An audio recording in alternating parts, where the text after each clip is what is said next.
Now at 5, for the first time in history, a former U.S. president appears in a court as a criminal defendant. Donald Trump is back in Florida tonight after pleading not guilty to 34 felony counts. Cypress trees go up in flames around Silver Lake, and residents say an arsonist is to blame.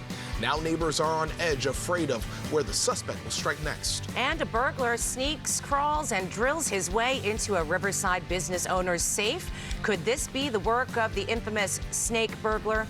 The news at 5 starts right now.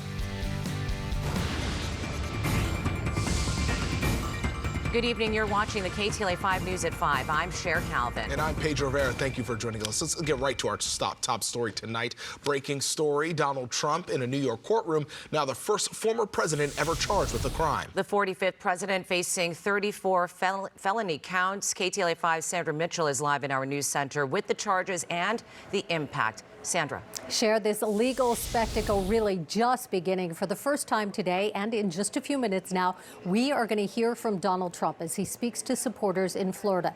Trump's attorneys outside the courtroom today say they're going to fight to have these charges dismissed.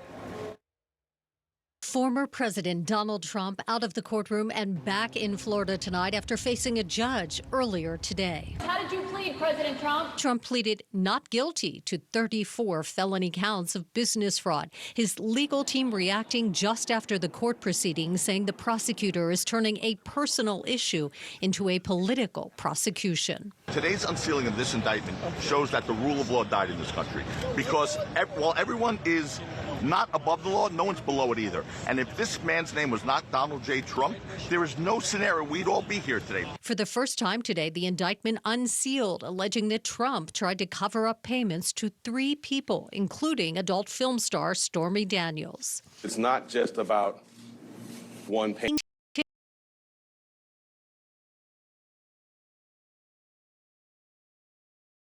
From American voters.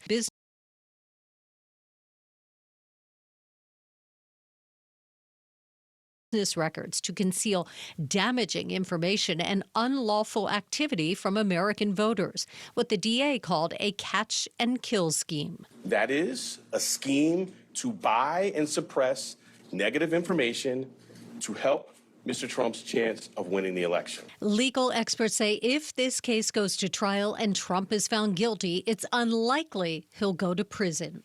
Given the fact that this is a white-collar crime, he has no prior record, and he is the former president, I do not believe on his worst day he is going to spend any significant time in custody.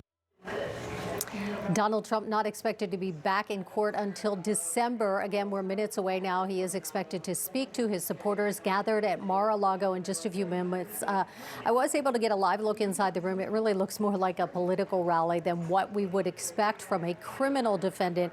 We do expect to hear from Trump coming up on the KTLA 5 News at 6. For now, live in the News Center, I'm Sandra Mitchell. Cher, Pedro, back to you. All right, Sandra, thank you. And stay with KTLA 5 for continuing live coverage of the arraignment of Donald Trump. We will hear from the former president live in just a few minutes. That is slated for 5:15 our time. And for the latest anytime, you could head over to KTLA.com or download our free KTLA 5 app.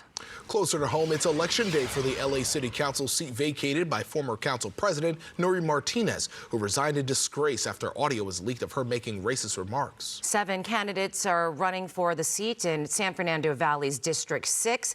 Voters say the candidates have many issues to address if elected. Look at our city. They can't even, basic safety is something that is not even provided here. CD6 has a lot of problems, which were only compounded by the pandemic. Voting centers are open until 8 o'clock tonight. Voters can cast their ballots in person at one of several vote centers or place ballots in drop boxes or vote by mail today. New surveillance video just released in the hit-and-run case of a 13-year-old boy who lost his leg in the crash. The video appears to show the moment a motorcyclist was thrown from his bike, then drove off. This happened on March 30th when Joshua Mora tried to cross the street at the intersection of Whittier Boulevard and Orm Avenue just after 3:30 in the afternoon. Mora was hit by the motorcyclist who left the injured teen in the road. His right leg was severed in the crash. Mora has undergone surgery and is now recuperating. The suspect is still at large, and the LAPD is offering a $25,000 reward for any information leading to an arrest. A serial arsonist is on the loose in the Mount Washington and Silver Lake communities, setting